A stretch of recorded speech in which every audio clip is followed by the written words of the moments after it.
ನಮಸ್ಕಾರ ವೀಕ್ಷಕರೇ, SR Kannada TV ಚಾನಲ್ಗೆ ಸ್ವಾಗತ. ನಾವು ನಿಮ್ಮ ಜ್ಯೋತಿಷ್ಯ ರತ್ನಾಕರ ಪಂಡಿತ್ ಗಣಪತಿ ಭಟ್ ಗುರುಜಿ. ವೀಕ್ಷಕರೇ, ಇವತ್ತಿನ ಸಂಚಿಕೆಯಲ್ಲಿ ಬಹಳ ವಿಶೇಷವಾಗಿರುವ ಒಂದು ವಿಚಾರದ ಬಗ್ಗೆ ತಿಳಿಸ್ತೇನೆ. ಪ್ರತಿಯೊಬ್ಬ ವ್ಯಕ್ತಿಗೆ, ವಿಶೇಷವಾಗಿ ಸ್ತ್ರೀ ಅಥವಾ ಪುರುಷರಿಗೆ ಆಸೆ ಆಕಾಂಕ್ಷೆ ಇರೋದು ಪ್ರಾಯದ ವಯಸ್ಸಲ್ಲಿ ಮದುವೆ ಆಗಬೇಕು ಅಂತ. ಪ್ರಾಯದ ವಯಸ್ಸಲ್ಲಿ ಒಳ್ಳೆ ರೀತಿಯಲ್ಲಿ ಮದುವೆ ಆಗಿ ಸುಖ ಶಾಂತಿ ನೆಮ್ಮದಿಯಿಂದ ಜೀವನ ಮಾಡಬೇಕು ಅನ್ನೋವಂಥ ಉದ್ದೇಶ ಜಾಸ್ತಿ ಇರ್ತದೆ.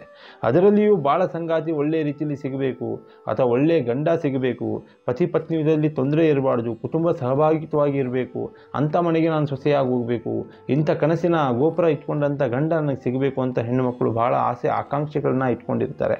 ಎಲ್ಲರ ಜೀವನವೂ ಹಸನಾಗಲಿ ಅಂತ ನಾವು ಭಗವಾನ್ ಶ್ರೀಕೃಷ್ಣ ಪರಮಾತ್ಮನ ಹತ್ರ ಬೇಡ್ಕೊತೇನೆ ವೀಕ್ಷಕರೇ.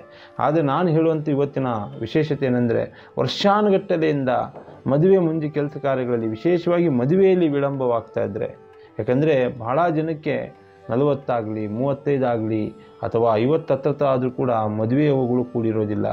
ಹಾಗೆಯೇ ಕೂಡ ವಿಚ್ಛೇದನ ಯೋಗಗಳು ಬಹಳ ನಾವು ಕಾಣ್ತಾ ಇರ್ತೀವಿ ಇವತ್ತಿನ ಜನಮಾನಸದಲ್ಲಿ. ಹಾಗಿದ್ದರೆ ಈ ಮದುವೆ ಯೋಗದಲ್ಲಿ ವಿಳಂಬ ಯಾಕೆ ಆಗ್ತದೆ, ಯಾವ ಗ್ರಹಗತಿಗಳಿಂದ ತೊಂದರೆ ಆಗ್ತದೆ, ಜಾತಕನೇ ಇದಕ್ಕೆ ಮೂಲ ಕಾರಣನ ಅಥವಾ ಜಾತಕದಲ್ಲಿರುವಂಥ ಯೋಗಗಳು, ಗಂಡಾಂತರಗಳು ಅಥವಾ ದೋಷಗಳು ಮನುಷ್ಯನ ಮದುವೆ ವಿಚಾರಕ್ಕೆ ತೊಂದರೆ ಕೊಡ್ತಾವ? ಹಾಗಿದ್ರೆ ಈ ದೋಷಗಳು ಗಂಡಾಂತರಗಳಿಗೆ ಯಾವ ಸರಳ ಪರಿಹಾರಗಳಿರ್ತವೆ, ಅದನ್ನು ಹೇಗೆ ರೂಢಿಸ್ಕೋಬೇಕು, ಇವತ್ತಿನ ಸಂಚಿಕೆಯಲ್ಲಿ ತಿಳ್ಕೊಳ್ಳೋಣ ವೀಕ್ಷಕರೇ. ಆದರೆ ಇವತ್ತಿನ ಸಂಚಿಕೆಯ ವಿಶೇಷತೆ, ಮದುವೆಯಲ್ಲಿ ವಿಳಂಬ ಆದವರಿಗೆ ಸರಳ ಸೂತ್ರ ಪರಿಹಾರಗಳು ನಾವು ತಿಳಿಸ್ತಾ ಹೋಗ್ತೇನೆ. ಎಲ್ಲರೂ ದಯವಿಟ್ಟು ಈ ವಿಡಿಯೋನ ಸ್ಕಿಪ್ ಮಾಡದೆ ಸಂಪೂರ್ಣವಾಗಿ ನೋಡಿ ವಿಶೇಷ ಪರಿಹಾರ ತಿಳ್ಕೊಳ್ಳಿ ವೀಕ್ಷಕರೇ. ಪ್ರಥಮವಾಗಿ ನೋಡಿ, ಯಾವುದೇ ಹೆಣ್ಣು ಅಥವಾ ಗಂಡಿನ ತಂದೆ ತಾಯಿಯರಿಗೆ ಮೂಲ ಉದ್ದೇಶ ಹಾಗೂ ಆಸೆ ಒಂದೇ ಇರ್ತದೆ, ಮಕ್ಕಳಿಗೆ ಆದಷ್ಟು ಬೇಗ ಮದುವೆ ಆಗಬೇಕು. ಹೆಣ್ಣು ಮಕ್ಕಳಾಗಲಿ ಗಂಡು ಮಕ್ಕಳಾಗಲಿ ವಯಸ್ಸಿಗೆ ಬಂದ ಕೂಡಲೇ ಮದುವೆಯಾಗಿ ಸುಖ ಶಾಂತಿ ನೆಮ್ಮದಿಯಿಂದ ಸಂಸಾರಸ್ಥರಾಗಿ ಅವ್ರನ್ನ ನೋಡಬೇಕು ಅನ್ನುವಂಥದ್ದು ತಂದೆ ತಾಯಿಯ ಮೂಲ ಉದ್ದೇಶ ಆಗಿರುತ್ತದೆ. ಅದು ಒಳ್ಳೆಯದು ಕೂಡ. ಹಾಗಿದ್ದ ಮೇಲೆ ಗಂಡಾಗಲಿ ಹೆಣ್ಣಾಗಲಿ ವರ್ಷಗಟ್ಟಲೆ ಮದುವೆ ಇಲ್ಲದೆ ನರಳುತ್ತಾ ಇದ್ದರೆ ಅಥವಾ ಆಯುಷ್ಯ ಜಾಸ್ತಿ ಆಗ್ತಾ ಇದ್ರೂ ಕೂಡ ಅವ್ರಿಗೆ ಮದುವೆ ಯೋಗ ಕೂಡಿ ಬರ್ತಾ ಇಲ್ಲ, ಪ್ರಯತ್ನ ಪಟ್ಟು ಕೂಡ ಮದುವೆ ಯೋಗ ಕೂಡಿ ಬರ್ತಾ ಇಲ್ಲ, ಒಂದಲ್ಲ ಒಂದು ಸಮಸ್ಯೆ, ಏನೋ ಒಂದು ಏರಿಳಿತದಿಂದ ತೊಂದರೆ ಆಗ್ತಾ ಇದೆ ಅಂದರೆ ಇದಕ್ಕೆ ಕೆಲವೊಂದು ಮೂಲ ಕಾರಣಗಳಿರ್ತವೆ ವೀಕ್ಷಕರೇ. ಸುಖ ಸುಮ್ಮನೆ ಈ ಥರ ಆಗೋದಿಲ್ಲ ಎಲ್ಲರ ಜಾತಕದಲ್ಲೂ. ನೋಡಿ, ವ್ಯಕ್ತಿಯ ಜಾತಕದಲ್ಲಿ ಗ್ರಹಗತಿಗಳಲ್ಲಿ ಏನಾದರೂ ಲೋಪದೋಷಗಳಿದ್ದರೆ, ಹಾಗೆ ಗ್ರಹಗತಿಗಳಲ್ಲಿ ಏನಾದರೂ ಚಾಂಡಾಲ ಯೋಗಗಳನ್ನಂಥ ಯೋಗಗಳಿದ್ದರೆ, ಶಾಪಗ್ರಸ್ತ ಯೋಗಗಳು ಅಥವಾ ಕರ್ಮಗ್ರಸ್ತ ಯೋಗಗಳು, ಇಂಥ ಯೋಗಗಳೇನಾದರೂ ಇದ್ದರೆ ಆ ವ್ಯಕ್ತಿಗೆ ಮದುವೆ ಕಾರ್ಯಗಳಲ್ಲಿ ಹೆಣ್ಣಾಗಲಿ ಗಂಡಾಗಲಿ ಜಾತಕದಲ್ಲಿ ವಿಳಂಬ ಸೂಚಿಸುತ್ತದೆ ಅಂತ ನಾವು ತಿಳ್ಕೋಬೇಕಾಗ್ತದೆ. ಹಾಗೆ ಮದುವೆ ವಿಳಂಬಕ್ಕೆ ಮೂಲ ಕಾರಣಗಳು ಯಾವುವು ಅಂತ ತಿಳ್ಕೊಳ್ಳಿ ವೀಕ್ಷಕರೇ.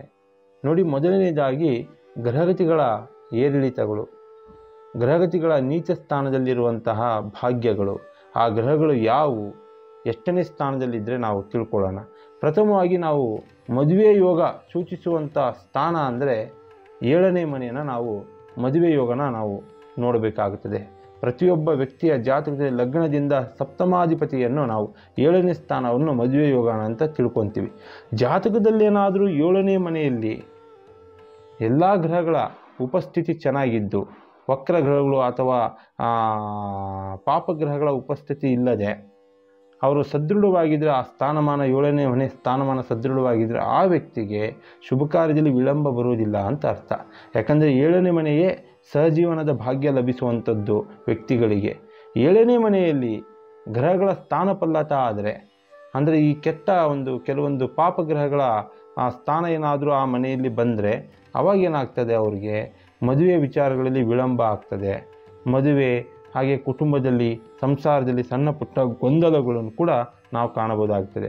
ಹಾಗೆ ಒಬ್ಬ ವ್ಯಕ್ತಿಯ ಮದುವೆಯ ಸಮಯದಲ್ಲಿ ಅವರ ಕುಂಡಲಿಯಲ್ಲಿನ ಗ್ರಹಗಳ ಆಧಾರದ ಮೇಲೆಯೂ ಕೂಡ ನಾವು ಮದುವೆಯಲ್ಲಿ ವಿಳಂಬ ಇದೆಯಾ ಇಲ್ಲವೋ ಅಂತ ತಿಳ್ಕೊಬೋದು. ಹಾಗೆಯೇ ಕೂಡ ಈ ಜನನ ಸಮಯದಲ್ಲಿ ಉಂಟಾದ ಗ್ರಹಗತಿಗಳ ಚಲನೆಗಳ ಆಧಾರದ ಮೇಲೆ ಕೂಡ ಮದುವೆ ಯೋಗವನ್ನು ನಾವು ನಿರ್ಧರಿಸ್ಕೋಬೇಕಾಗ್ತದೆ, ವ್ಯಕ್ತಿಯ ಮೇಲೆ ಲೋಪದೋಷ ಇದೆಯೇ ಇಲ್ಲವೋ ಅಂತ. ನೋಡಿ, ಪ್ರಥಮವಾಗಿ ಮದುವೆಗೆ ಅಡ್ಡಿಪಡಿಸುವ ಮೂಲ ಗ್ರಹಗಳೆಂದರೆ, ಈಗ ಸಪ್ತಮದಲ್ಲಿ ಏನಾದರೂ ಇಂಥ ಗ್ರಹಗಳಿದ್ದರೆ, ಉದಾಹರಣೆಗೆ ಶನಿ ಕುಜ ರಾಹು ಕೇತು ಗ್ರಹಗಳು, ಹಾಗೆ ಕುಂಡಲಿಯಲ್ಲಿ 7ನೇ ಮನೆಯಲ್ಲಿ 8ನೇ ಮನೆಯಲ್ಲಿ 12ನೇ ಮನೆಯಲ್ಲಿ ಈ ಗ್ರಹಗಳು ಏನಾದರೂ ವಿರಾಜಮಾನ ಆದರೆ ತಡವಾದ ಮದುವೆಗೆ ಕಾರಣವಾಗ್ತದೆ.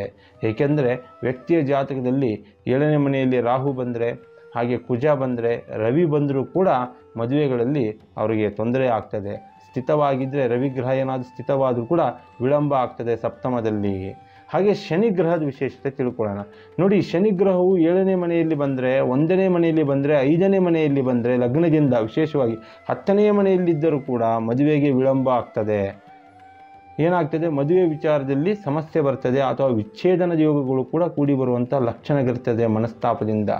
ಇನ್ನೂ ಕೆಲವೊಬ್ಬರಿಗೆ ಏನಾಗ್ತದೆ, ಕೆಲವೊಮ್ಮೆ ಗ್ರಹಗಳ ಚಲನೆಯ ಅವಧಿಯ ಮೇಲೆ ಬರುವಂಥ ಯೋಗಗಳು ಬರ್ತದೆ. ಗ್ರಹಗಳ ಚಲನೆಯಲ್ಲಿ ಇಂತಿಂಥ ಯೋಗಗಳು ಬರುತ್ತೆ ಅಂತ ವರ್ಷಾನುಗಟ್ಟಲೆ ಬಂದು ಬರ್ತದೆ.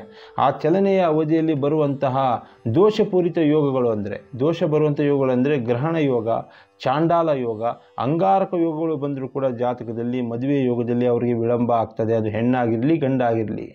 ಹಾಗೆ ಕೆಲವೊಬ್ಬರಲ್ಲಿ ವಿವಾಹದಲ್ಲಿ ಬಲವಾಗಿ ಸಮಸ್ಯೆ ತರುವಂಥದ್ದು ಜಾತಕದಲ್ಲಿ ಬರುವಂತಹ ಕಾಲಸರ್ಪ ದೋಷಗಳು, ಮಾಂಗಲಿಕ ದೋಷಗಳು, ಪಿತೃದೋಷಗಳು ಕೂಡ ವಿವಾಹಕ್ಕೆ ಅಡ್ಡಿ ಆತಂಕಗಳನ್ನ ತಂದು ಕೊಡ್ತವೆ. ಎಷ್ಟೇ ಪ್ರಯತ್ನ ಪಟ್ಟರೂ ಕೂಡ ವರ್ಷಾನುಗಟ್ಟಲೆ ಕಳೆದರೂ ಕೂಡ ಪಿತೃದೋಷದಿಂದನೂ ಕೂಡ ಸಂತಾನದಲ್ಲಿ ಹಾಗೆ ವಿವಾಹದಲ್ಲಿ ಮೂಲವಾಗಿ ವಿಳಂಬ ಆಗ್ತದೆ.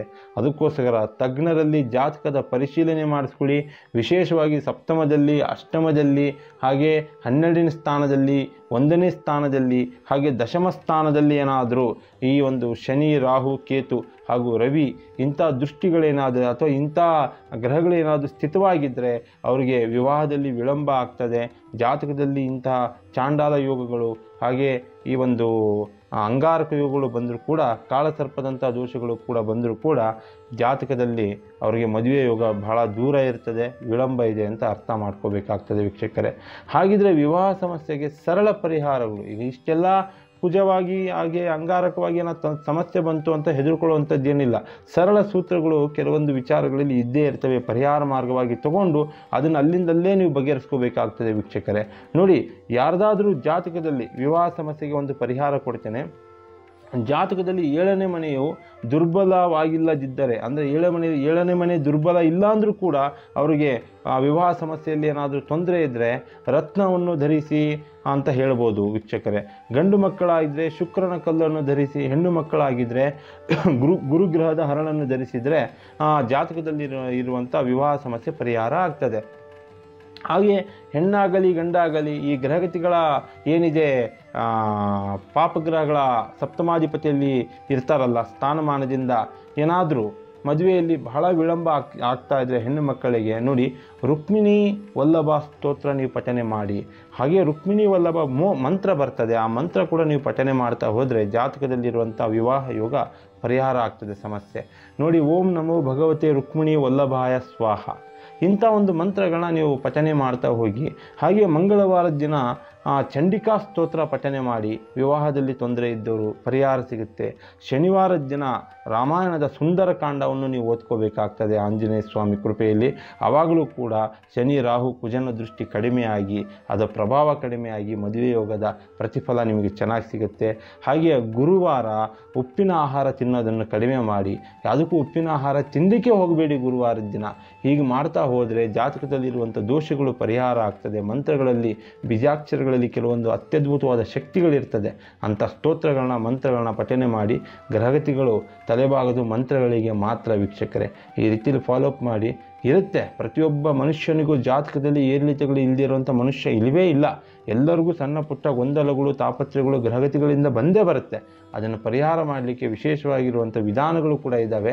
ಬೇಕಾದರೆ ಸ್ಕ್ರೀನ್ ಮೇಲೆ ನಂಬರ್ ಹೋಗ್ತಾ ಇರ್ತದೆ, ಕಾಲ್ ಮಾಡ್ಬೋದು. ಸಮಸ್ಯೆ ಬಗ್ಗೆ ವಿಮರ್ಶೆ ಮಾಡಿ ಪರಿಹಾರ ಕೊಡ್ತೀವಿ. ನಮಸ್ಕಾರ ವೀಕ್ಷಕರೇ, ಒಳ್ಳೆಯದಾಗಲಿ. ಹಾಗೂ ಪ್ರತಿಯೊಬ್ಬರೂ ಕೂಡ SR ಕನ್ನಡ TV ಚಾನಲನ್ನು ಸಬ್ಸ್ಕ್ರೈಬ್ ಮಾಡ್ಕೊಳ್ಳಿ.